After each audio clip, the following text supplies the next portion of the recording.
How to change language on AliExpress. Hey guys, in this quick video, I'm going to be showing you a quick and easy way to change language on the AliExpress app.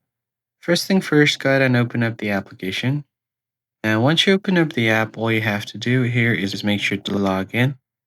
And once logged in, you can find the account icon at the bottom right corner of your screen. Once you land on the account page, you'll see the country icon at the top of your screen. So the main determinant of your language is your region that you've selected on the app. So if you change your region right here, your language will also be changed.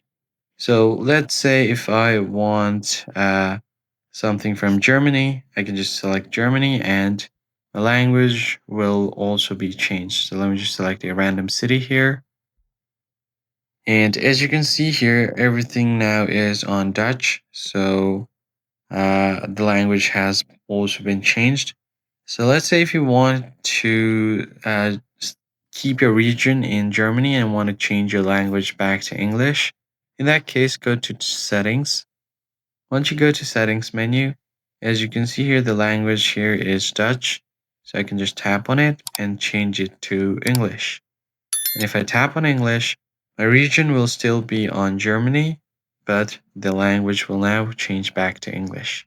That's how you basically change language on the AliExpress app. If you found the tutorial helpful, be sure to like the video down below and subscribe. I'll see you guys on the next one.